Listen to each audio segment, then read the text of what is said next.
The salmon was overcooked, but I didn't mention it.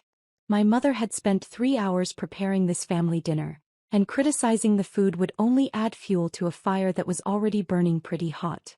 My sister Rachel was on her 4th glass of wine, gesturing wildly as she talked about her company's upcoming initial public offering.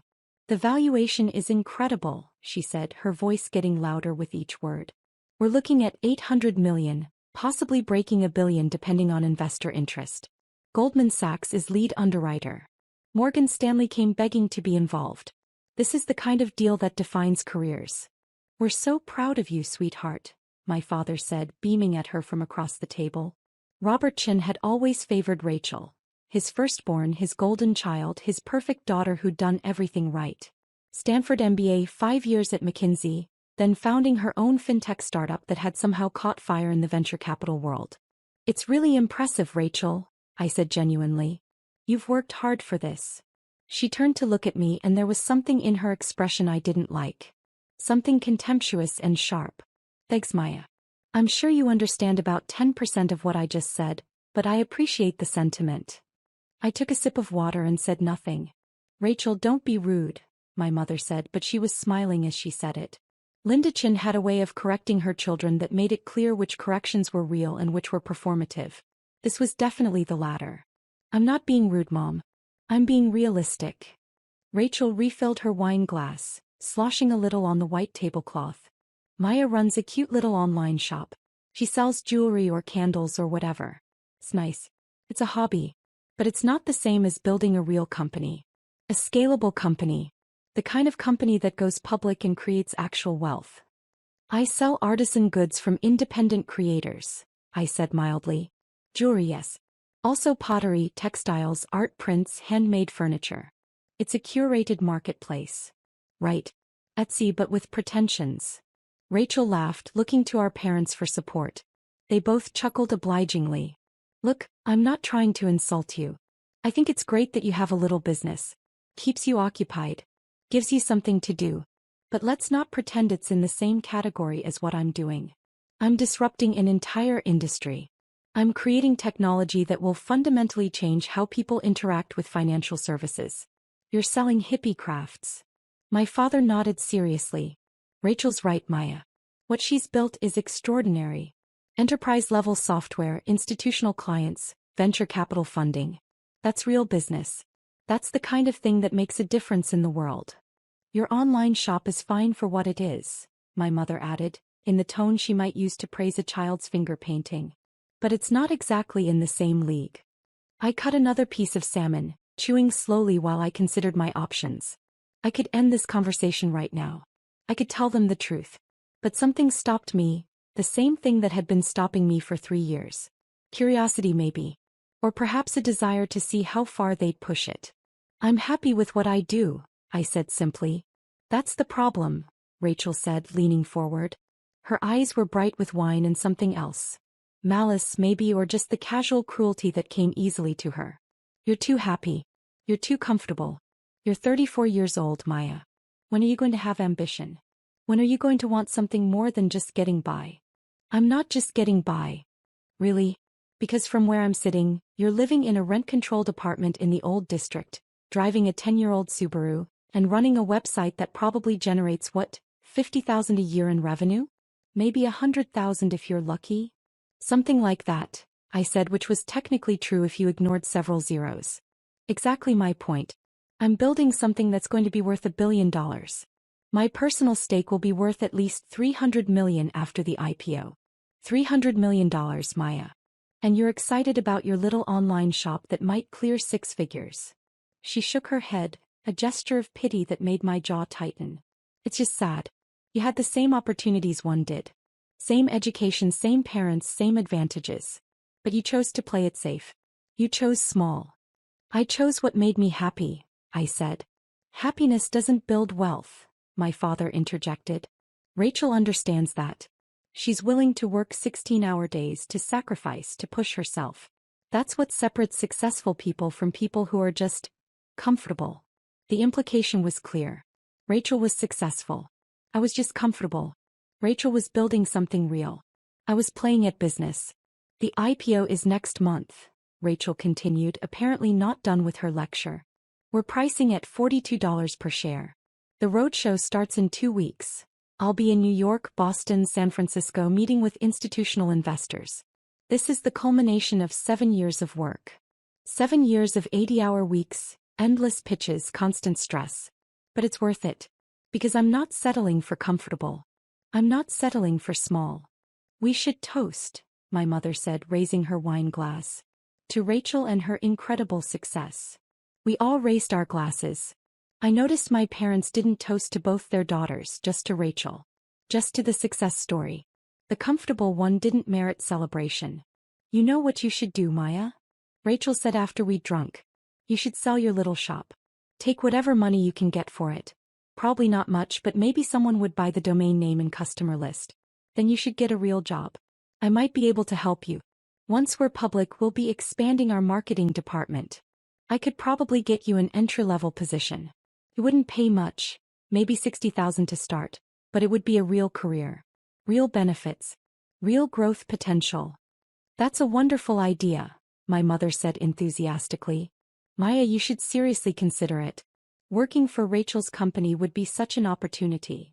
An entry-level marketing position, I repeated carefully. Everyone has to start somewhere, Rachel said. I know you're probably used to being your own boss, making your own hours, all that freelancer flexibility. But that's not how real companies work.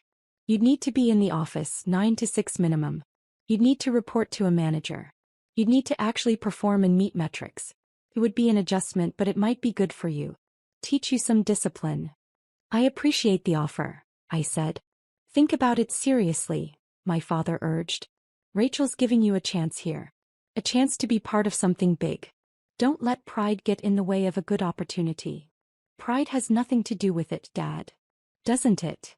Rachel leaned back in her chair, studying me with that same contemptuous expression. I think you're embarrassed, Maya. I think you're embarrassed that your little online shop isn't impressive, so you're clinging to it because admitting failure would hurt your ego. But here's the thing. It's not failure to recognize your limitations. It's maturity. You tried the entrepreneur thing and it's fine for what it is, but it's not a real business. Just admit that and move on. Rachel, that's a bit harsh, my mother said, but again her tone suggested she didn't really disagree. I'm being honest. Someone needs to be. Rachel finished her wine and reached for the bottle again. Maya's been playing businesswoman for how long now? 5 years. 6. And what does she have to show for it? A website. Some inventory. Maybe a couple thousand customers. That's not a business, that's a hobby that makes a little money. Meanwhile, I've built a company with 300 employees, 40 million in revenue, and investment from some of the most prestigious VC firms in the country. See the difference? I see it, I said quietly. Do you? Because I'm not sure you do. I'm not sure you understand what real success looks like. She was slurring slightly now, the wine catching up with her. You know what the difference is between you and me?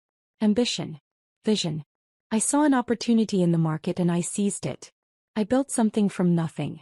I worked my ass off while you were selling handmade macrame plant hangers or whatever the hell you sell. Rachel, language, my father said mildly. Sorry, Dad. But I'm just frustrated.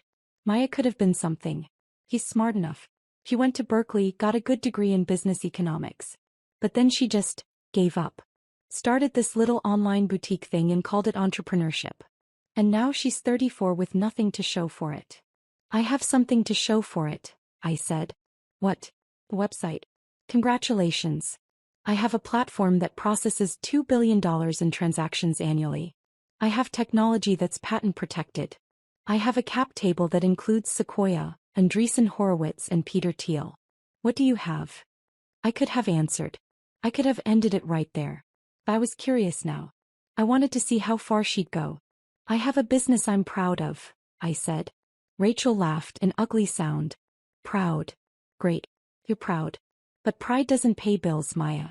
Pride doesn't build wealth. Pride doesn't create a legacy.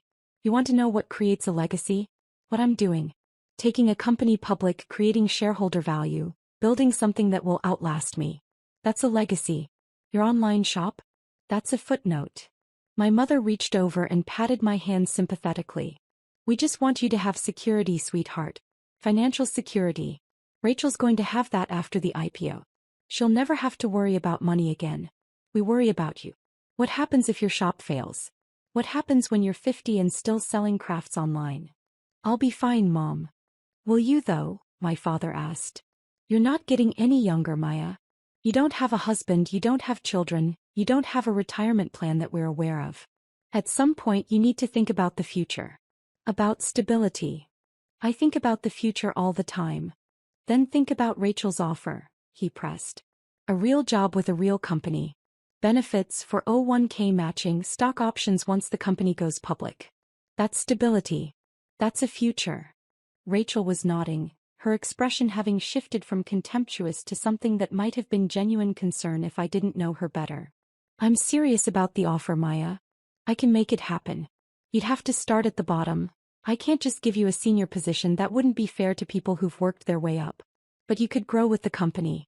In 5 years you might be a marketing manager. In 10 years, who knows?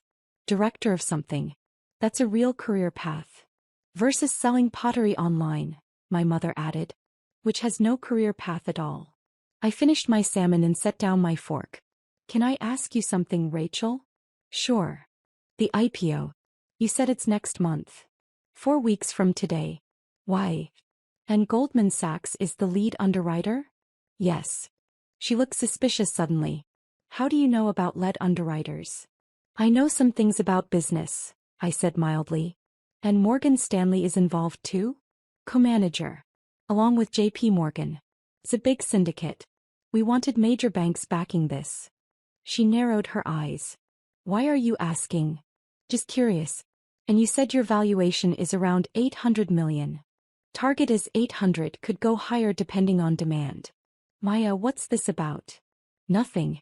Just interested in your success. I smiled. It sounds very impressive. It is impressive, my father said firmly. Rachel's accomplished something extraordinary. We're very proud. You should be, I agreed. The rest of dinner passed in similar fashion. Rachel talked more about her company, the technology, the market opportunity, the competitive advantages. My parents asked her questions and hung on every answer. I ate my overcooked salmon and undercooked vegetables and said very little. When I finally left around 9:30, Rachel walked me to the door. She was steadier now, the wine wearing off. I meant what I said about the job, she told me. I know I was harsh at dinner, but I do want to help you. You're my sister. I don't like seeing you struggle. I'm not struggling, Rachel. You're 34 years old selling crafts online. That's struggling even if you won't admit it. She put her hand on my arm, her expression earnest. Take the job, please. Let me help you have a real career. Let me help you be successful. I'll think about it, I lied. Don't think too long. The offer expires after the IPO. Once we're public, I won't have the same latitude to bring people in. I drove home to my rent-controlled apartment in my 10-year-old Subaru, thinking about the evening. Thinking about how easy it had been for them to dismiss me. How readily they'd accepted the narrative that I was a failure, that my business was a joke, that I needed rescuing. The next morning I was in my home office, a converted second bedroom with windows overlooking the street, when my phone rang. Unknown number from New York. This is Maya Chin, I answered. Miss Chin, this is David Rothstein from Goldman Sachs. I apologize for calling so early. Do you have a few minutes to discuss an urgent matter? Of course. It's regarding the IPO for Apex Financial Technologies. Your sister's company. I said, nothing, waiting. I'm the managing director handling the offering, David continued. We've been in the due diligence phase and something has come to our attention that's creating a significant problem. According to our records, you own a substantial equity stake in Apex. A very substantial stake. Do I? I kept my voice neutral. According to the cap table, yes. 25% of the company. Which would be worth approximately $200 million at our target valuation. He paused. Miss Chen, this is going to sound strange, but your sister seems to be unaware of your ownership position. In fact, she's told us repeatedly that she's the sole founder and majority shareholder. That's interesting, I said. Miss Chen, I need to be direct with you. We cannot proceed with this IPO without your approval and signature on a number of documents. As a major shareholder, you have rights that must be respected. Your sister has been, let's say, resistant to acknowledging this situation. But the SEC requires full disclosure of all significant shareholders. We need your cooperation. I see. Additionally, there's the matter of your lockup agreement. As a major shareholder, you'll be restricted from selling your shares for 180 days after the IPO. This is standard, but you need to sign off on it. And we need your biographical information for the S-1 filing, the prospectus that goes to investors.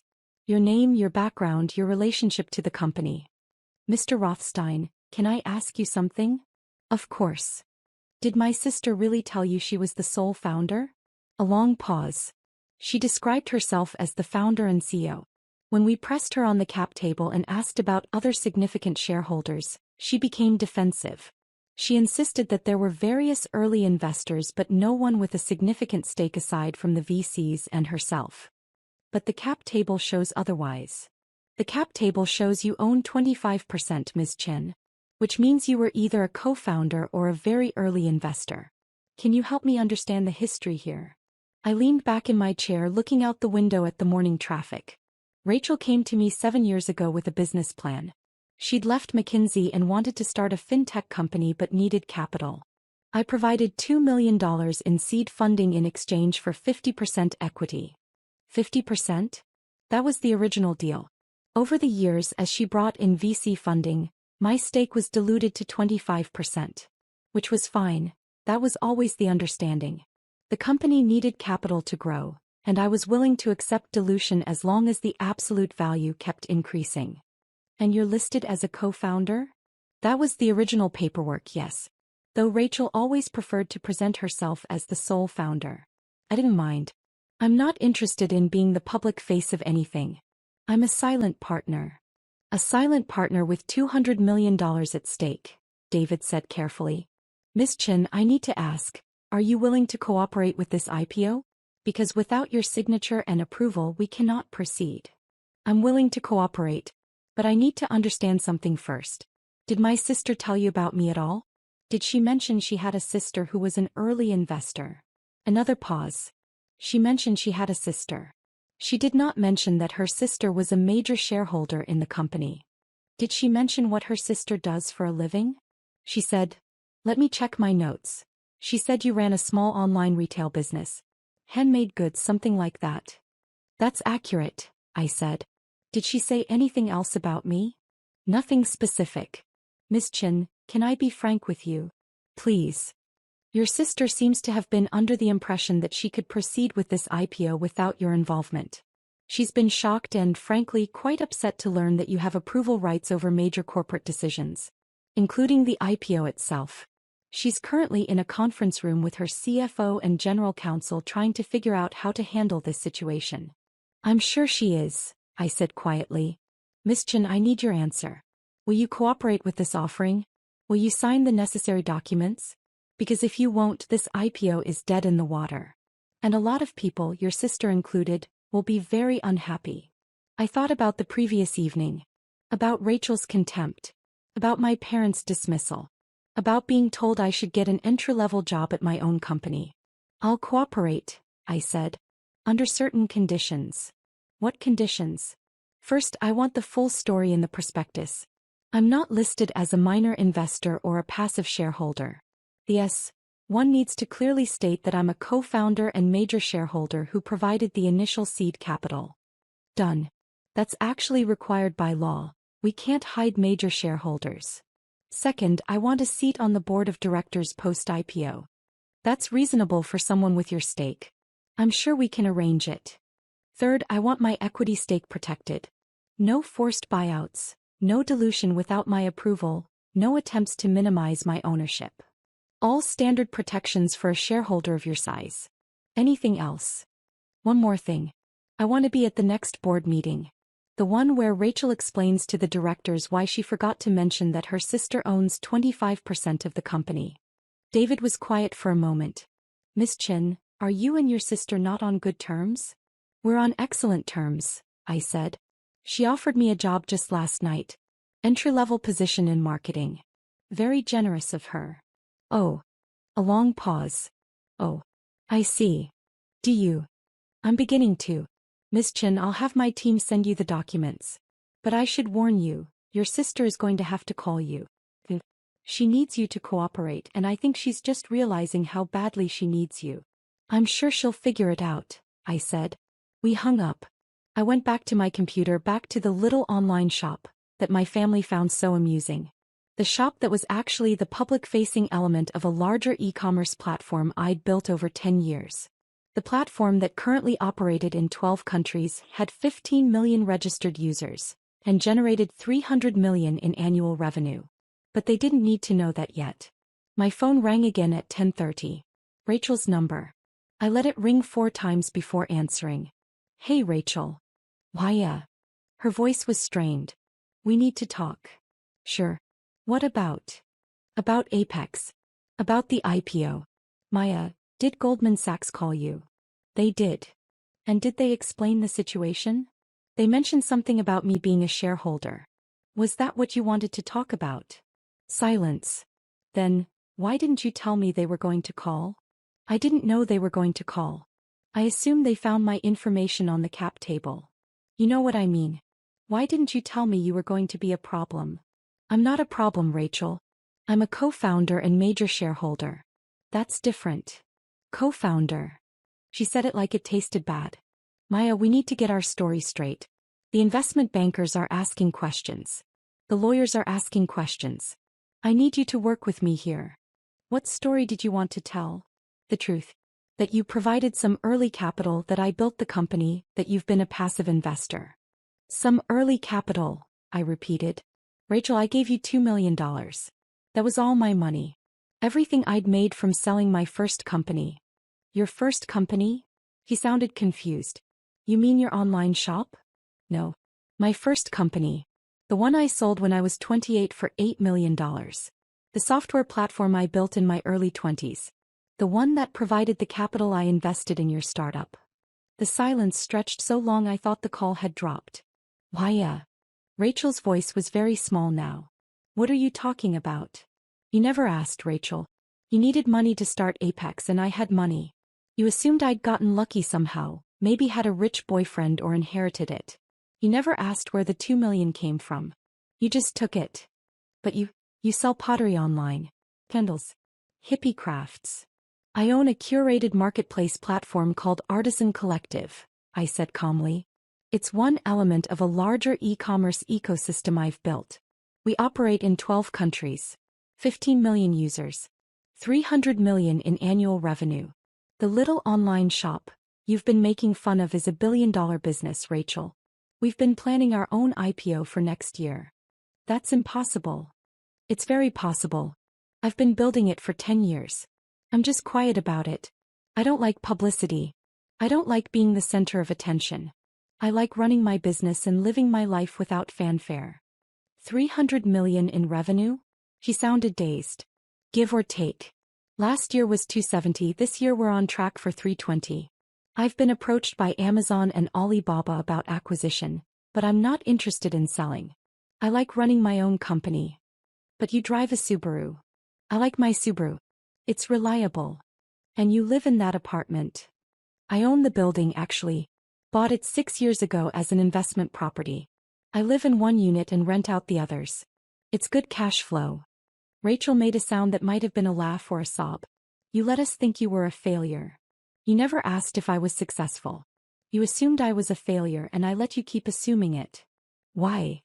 Because I wanted to see what you'd do. How you'd treat me. Whether you'd be kind or cruel. I paused. You chose cruel, Rachel. You, Mom and Dad. You all chose cruel. Maya, I'm sorry. I didn't know. You didn't want to know. There's a difference. You wanted me to be a failure because it made you feel superior. It made your success mean more if I had less. That's not true. It is true. And now you need something from me. You need my signature. My approval. My cooperation. Because without it, your IPO doesn't happen. Your $300 million payday disappears. All those years of work mean nothing if I don't sign the documents. Maya, please. I'm going to sign them, Rachel. I'm going to cooperate. Because I'm not cruel like you are. But I want you to understand something first. What? You offered me an entry-level job at my own company. You told me I needed to learn discipline. You said my business was a hobby that makes a little money. You said I'd chosen small. My voice was steady, calm. I want you to remember that. I want you to remember every word you said to me at dinner. And then I want you to think about what kind of person says those things to their sister. I was drunk. I didn't mean. You meant every word. The wine just made you honest. He was crying now. What do you want from me? Nothing, I said. I don't want anything from you, Rachel. I'm going to sign your documents because it's the right thing to do. Because I invested in your company and I want to see you succeed. But I don't want your apology. I don't want your guilt. I just want you to know that I see you. I see exactly who you are. Why, I hung up. 20 minutes later my mother called. Then my father. I didn't answer either call. The documents arrived from Goldman Sachs that afternoon. Digital copies via secure email. I reviewed them carefully, had my own lawyer look them over and signed everything. I sent them back within 3 hours. David Rothstein called to confirm receipt. Thank you, Ms. Chin. I have to say your cooperation is much appreciated. And your discretion. I understand this is a complicated family situation. It's not complicated, I said. It's actually very simple. The next day Rachel sent a long email. She apologized for the things she'd said at dinner. She apologized for not asking about my business. She apologized for assuming I was a failure. She asked if we could really talk about everything. I didn't respond. My parents sent their own emails. They were shocked, they said. They'd had no idea. They'd always assumed my business was just a small online shop. Why hadn't I told them? Why had I let them believe something untrue? I didn't respond to those either. The IPO happened 4 weeks later, right on schedule. Apex Financial Technologies went public at $42 per share, and by the end of the first day of trading, the stock had climbed to $58. The company was suddenly worth over $1 billion. Rachel's personal stake was worth $400 million. Mine was worth $250 million. I didn't attend the opening bell ceremony at NASDAQ. I watched it on live stream from my office while responding to emails about our own company's expansion into the European market. Rachel looked radiant on the screen, surrounded by her team, her investors, her board of directors. She rang the bell and everyone cheered and champagne appeared and it all looked exactly the way these things are supposed to look. No one mentioned the co-founder who wasn't there. The major shareholder who'd provided the seed capital that made everything possible. The sister who'd been invisible because she preferred it that way. 2 weeks after the IPO, Rachel showed up at my apartment. I saw her through the window, pacing on the sidewalk, working up the courage to ring the bell. I watched her for 5 minutes before I went downstairs. Hi, she said. She looked tired. Can we talk? I don't think there's much to say. There's a lot to say. Please, Maya. Please let me explain. I didn't invite her in, but I sat down on the front steps. He sat next to me. I was jealous, she said quietly. My whole life you were the smart one. The creative one. The one who made things look easy. I worked so hard for everything.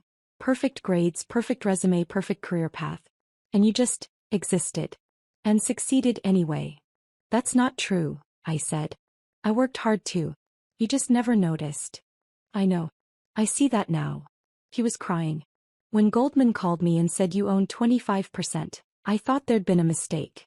And then when they explained the cap table, explained that you'd provided the seed funding, I couldn't understand where you'd gotten $2 million. It didn't make sense. You could have asked me. I should have asked you.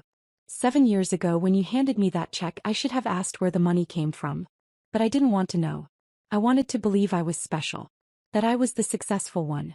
That I was better than you. You are successful, Rachel. You built a real company. You should be proud. But I built it with your money. And I built it by pretending you didn't exist. The whole time I told everyone I was a solo founder. I told investors, I told employees, I told journalists. I erased you from the story because I wanted it to be my story alone. I know. And now everyone knows the truth. It's in the S1 filing, it's in every article about the IPO.